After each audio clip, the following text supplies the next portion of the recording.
Alright guys, a lot of people missed what's coming to Forsaken. So here's everything new you need to know. Let's get into it.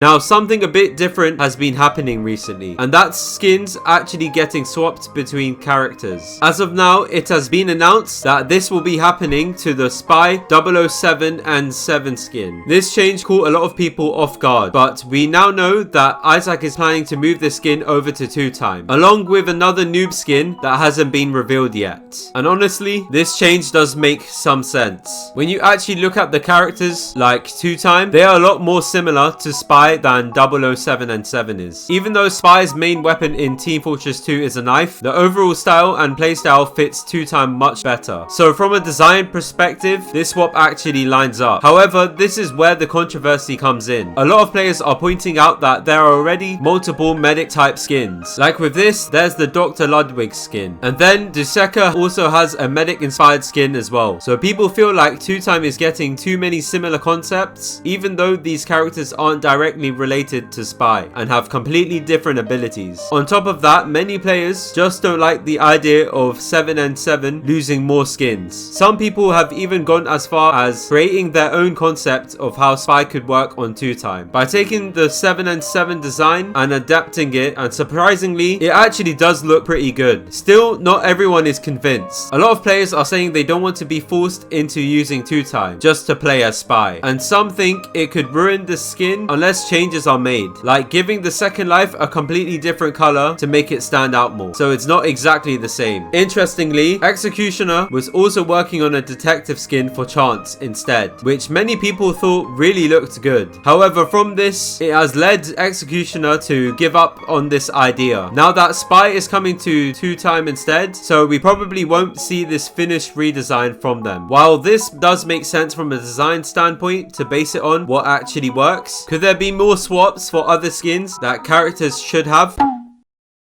So, there were once a bunch of slasher skins in-game that a lot of players might remember. These skins were removed from the game during the slasher update, and this mainly came down to copyright concerns. Forsaken didn't want to risk issues with characters that were too similar to existing franchises, so skins like Arrival Slasher, Manhattan, Leatherface. However, one skin that managed to stay was Miguel, and that is because it was more of a parody version rather than a direct reference, which allowed it to avoid those problems. Even though these skins were removed, there's still a huge amount of interest in seeing them return, but this time with redesigns that avoid copyright issues entirely. One of the biggest concepts right now is a reworked version of Leatherface called Pigskin, which is being developed by Gubblegum. This concept takes inspiration from both the original film and Roblox history, specifically referencing the John Roblox character. Because of that, it manages to keep the iconic feel of Leatherface while still being unique enough to fit within Forsaken without any legal concerns. A lot of players are already saying this could easily be added to the game. Then there's also a brand new Arrival Slasher redesign created by Deskiptable, and this one keeps the original idea but updates it in a much more creative way. The design now shows Slasher's bacon hair slightly visible through his hood, and there are multiple changes to the loadout as well. The Necrobloxicon has been replaced with something more similar to a Slenderman style page, while the Area 51 chainsaw is still being used. On top of that, the main weapon is now the camping machete gear, and the body still uses a mix of undercover superhero limbs with the Robloxian 2.0 torso, keeping that classic feel while modernizing it.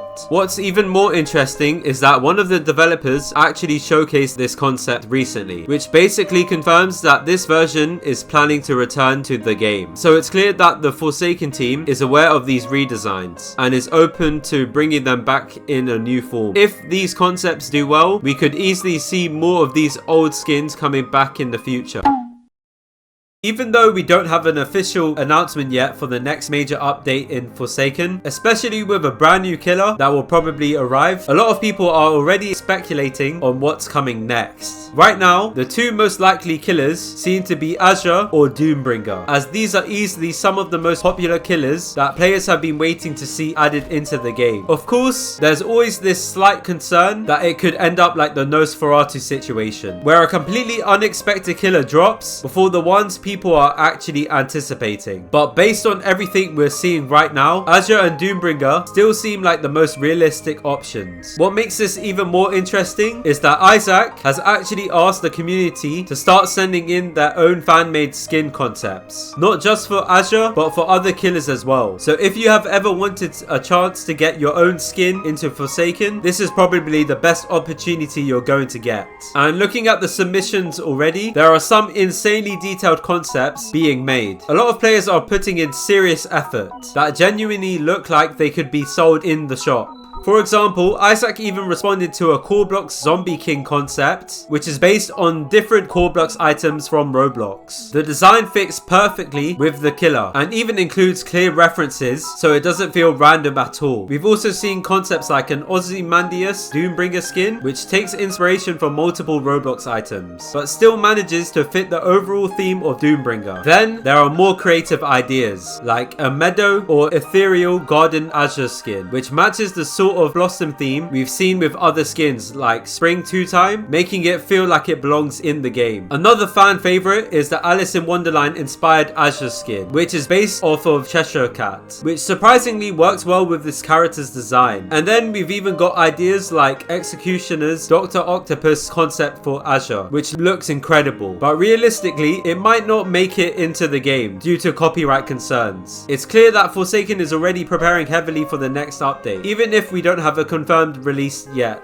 And with that amount of creativity coming from the community, there's a real chance that some of these skin concepts might make it into the game.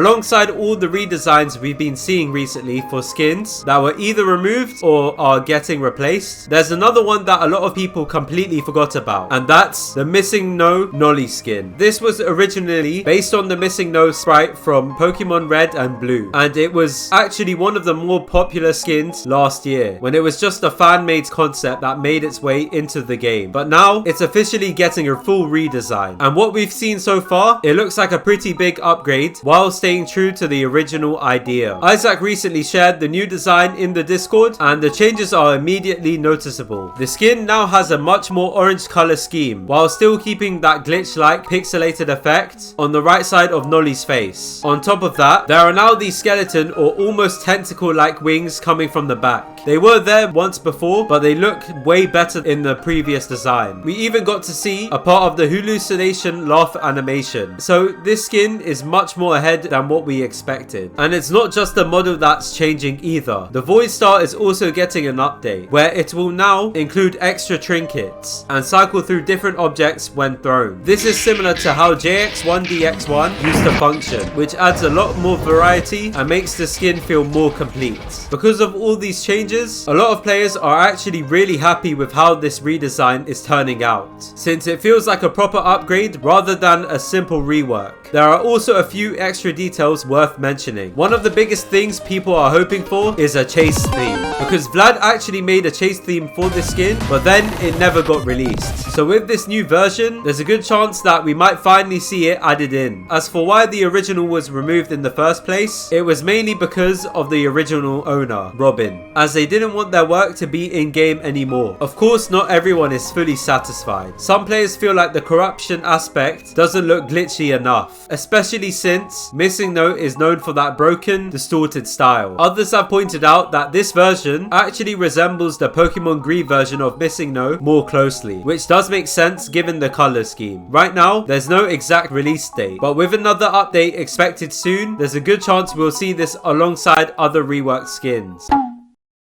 There was an update that released during a time when Forsaken was holding a charity event to raise funds through skin purchases, and this was the Earth Day event. This event introduced a number of unique skins, including Green Day Builderman, Earth Day Shedletsky, Clean Gent 007N7, Tree Hugger Elliot, Green Belt Guest 1337, and Guardian 1X. At the time, these skins were only available during the event, which you had to purchase them, and since then, they've remained completely exclusive to those most players. What's interesting is that even though Earth Day has recently passed again, there hasn't been any mention of these skins returning, or even a re-release of the event itself. Because of that, a lot of players are starting to question whether these skins will ever come back, as some people think they should stay exclusive, as they were part of a one-time charity event, while others believe they should return in some form so newer players can actually get them. A lot of players are suggesting that they could come back through the shop or as a redesigned version, allowing them to exist without bringing back the same issues. If that does happen, they'll likely be priced fairly high, especially considering their history. But at the same time, it would give more players the chance to actually use these skins rather than having them locked away permanently. And speaking of forgotten skins, there was also the Seal Elliott skin, which was originally planned as part of a game pass and even shown off on Discord, but it ended up being scrapped from what it seems. This was most likely due to the drama at the time, where people were getting annoyed with Basil posting seals on Discord and wondering what she does for the game. It's just unlikely that we will see this skin, but nothing has been officially confirmed. There's still a lot of potential for the Earth Day skins to return. Do you want to see these skins back in with a new redesign?